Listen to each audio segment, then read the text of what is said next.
जो भगवान का आश्रित जन होता है उसको विष भी अमृत हो जाता है। अगर उससे दुश्मनी करेगा ना कोई और उसका बुरा चाहेगा, वो जितना कुप्रचार करेगा, निंदा करेगा, उतने उसका यश बढ़ेगा। आप सभी को राधे राधे। आज के इस प्रवचन में श्री गुरु ने भूत प्रेत और जादू टोना जैसी गंभीर बाधाओं के बारे में बताया है कि किस तरह कुछ स्वार्थी लोग अपने हित के लिए दूसरों पर तंत्र मंत्र और जादू टोना जैसी चीजें करते हैं, जिससे किसी व्यक्ति का बहुत नुकसान होता है। श्री गुरु ने इन सब चीजों से बचने का उपाय इस प्रवचन में मथुरा दास जी की एक कहानी का उदाहरण देकर बताया है कि किस तरह अगर कोई मनुष्य नाम जप करता है तो भागवत की पवित्र शक्ति उस भक्त को इन सब तंत्र मंत्र से बचा कर रखती है। तो ध्यान से सुनिए श्री गुरु के इस पवित्र प्रवचन को और इस पवित्र शक्ति का लाभ उठाइए। राधे राधे। जो भगवान का आश्रित जन होता है उसको विष भी अमृत हो जाता है। अगर उससे दुश्मनी करेगा ना कोई और उसका बुरा चाहेगा, वो जितना कुप्रचार करेगा, निंदा करेगा, उतने उसका यश बढ़ेगा। अगर वो आग लगा देगा तो उसके शरीर में चंदन से भी बढ़कर शीतलता का काम आग करेगी। श्री राधा प्यारी के चरणारविंद शीतल सुखदाई। साप ताप रोग शोक दारुण दुख आरी, लाल इष्ट दुष्ट दलन कुंज भवन चारी। हमारी गोरी भोरी प्रियाजू के गोरे चरणारविंद का जिसने आश्रय ले लिया है, शरणागति ले ली है और राधा राधा नाम जप करता है, तो किसी भी ऋषि का साप उस पे लागू नहीं होगा। ताप दैहिक दैविक भौतिक ताप उसका स्पर्श नहीं कर सकता। कोई भी पाप उसे अपने अधीन नहीं कर सकता। किसी का भी तंत्र मंत्र उसके ऊपर लागू नहीं हो सकता। जैसे कोई बहुत बड़ा तांत्रिक है और वो भूतों को वश में करने वाला है और तुम्हारे ऊपर भूत लगा दे, तंत्र के द्वारा मारण मूठ या कोई शाप या किसी तरह का अमंगल, यदि आप भगवद आश्रित हैं, नाम जप कर रहे हैं, तो ना माया का कपट चलेगा, ना किसी का तंत्र तुम्हारे ऊपर चलेगा, ना किसी का कोई मारण मंत्र चलेगा, ना कोई भूतावेश तुम पर आविष्टित कर सकता है, ना किसी भी तरह की कोई विषाद की। यदि आप सच्चे हृदय से भगवान की शरण में हो तो तुम्हारे ऊपर विष का भी प्रभाव खवाया जाएगा। विष वो हो जाएगा स्वास्थ्यवर्धक अमृत। कोई भी भयानक से भयानक रोग तुम्हारे शरीर पर हो सकता है, पर वो तुम्हें अधीन नहीं कर पाएगा। साप ताप रोग शोक, बड़ी से बड़ी हानि होने पर भी तुम्हें शोक स्पर्श नहीं करेगा।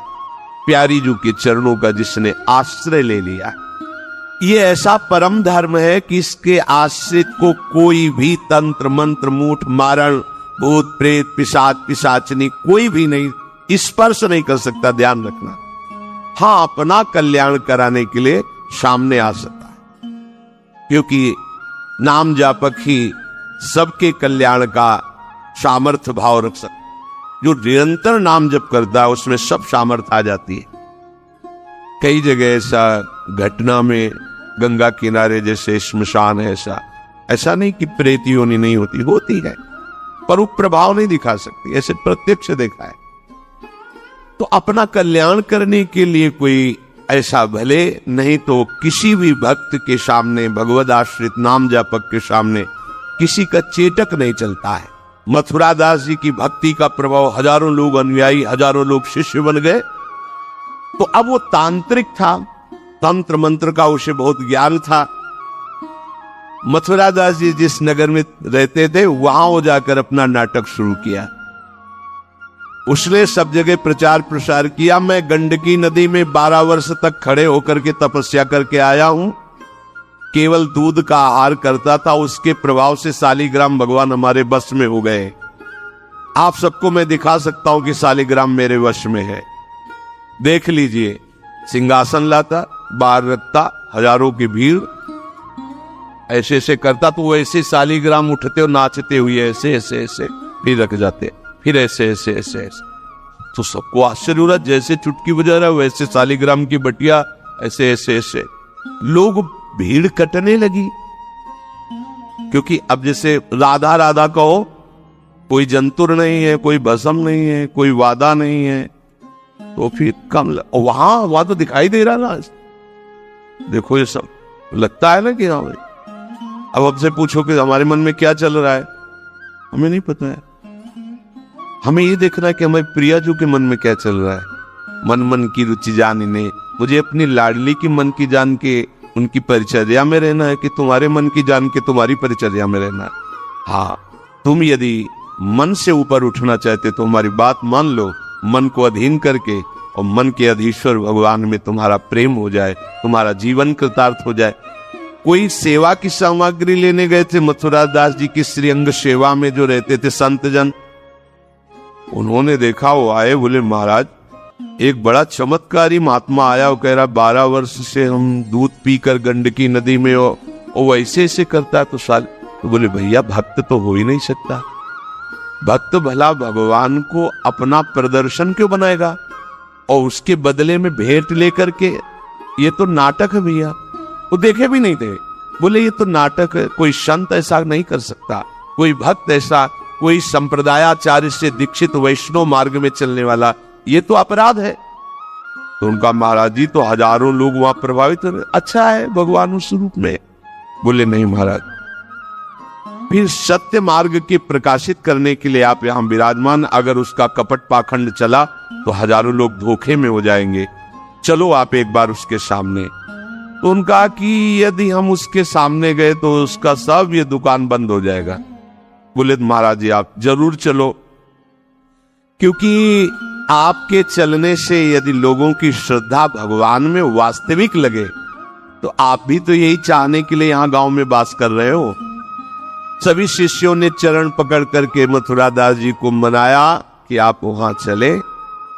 तो आप गए सादे वस्त्र सहज स्वरूप साधु का, जाके भीड़ भी इनके साथ है कि भाई मथुरा, उनका भी प्रभाव था तो बहुत सी भीड़ साथ गई। जाकर के गांव वालों ने कहा कि भैया वो आप जो स्वामी जी दिखाते थे शालिग्राम भगवान का चमत्कार वो दिखाइए, हमारे गुरुजी आए हुए हैं। ये तो उसने जाना था कि महिमावान है तभी तो वो आया था, पर उसको ये पता नहीं था कि हमारा प्रोग्राम इनके सामने नहीं चल पाएगा, क्योंकि भगवान नाम जापक के आगे कोई तंत्र मंत्र, कोई शाप पाप ताप, ये सब वास्तविक जो भगवत मार्ग में है। अब उसने निकाला सिंहासन और पूरा सब शालिग्राम जी को, तो केवल चुटकी ही बज रही थी, शालिग्राम भगवान वहीं बैठे थे। हर प्रयास कर लिया, कोई चमत्कार नहीं। लोगों ने कहा कि दिखाओ ना, अब ये हमारे गुरुजी हैं, गांव में रहते। अब भक्त की निष्ठा के सामने भगवान को भी छोटा बनना पड़ता है। इतने महान भगवान भक्त बलि जी के सामने बामन बन के भीख मांगने के लिए गए। भक्ति निष्ठा जीत सकते थे, आज्ञा दे सकते थे, ना आज्ञा दी और ना विजय प्राप्ति की। भिक्षा में मांग करके दिया कि आपकी चाह है कि राज्य पद देवराज को मिले, आपकी आराधना से मैं जाऊंगा, पर वो मेरा भक्त है, ना युद्ध करूंगा ना आज्ञा दूंगा, पर मांग के लाऊंगा। भगवान भिक्षुक बन के गए। भक्त के आगे नौटंकी नाटक कहां चल सकता है?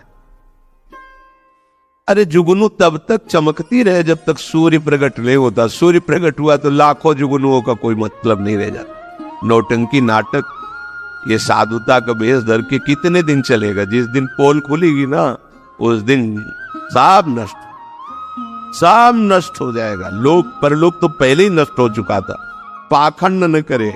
हम कह रहे तुम्हें धन चाहिए, तुम्हें सम्मान चाहिए, राम राम बजो, कृष्ण कृष्ण बजो, हरि हरि बजो, विश्व नमन करेगा, ईमानदारी से बजो। हमने ऐसे संत भगवान देखे, ककारा नहीं पड़े, कुछ नहीं जानते, बस 1 ओम 2 ओम 3 ओम 4 ओम ऐसे जपते, और लोग न्यौछावर थे, सीधे सरल ओम ओम राम राम कृष्ण कृष्ण, साफ सीधे।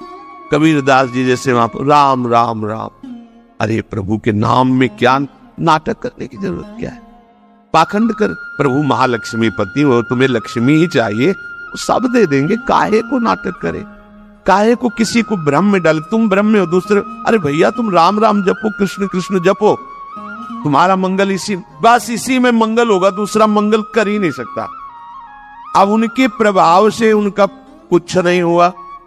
अब तो लोग कहने लगे दिखाओ ना, इसका मतलब तुम नाटक कर रहे थे। अब सबके सामने उसका मान नष्ट हुआ, उसका सब तंत्र बेकार हो गया।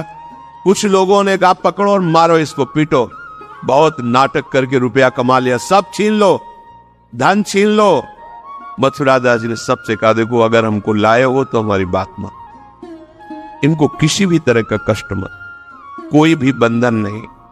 और उनसे कहा भैया आप जिसका नाटक कर रहे हो ना, अगर सत्यता से इसे मान लो तो जिन लोगों ने रुपए चढ़ाए ये बहुत थोड़े हैं, वो तुम्हें निहाल कर देगा। सत्यता से भजन करो, ये काहे को नाटक कर।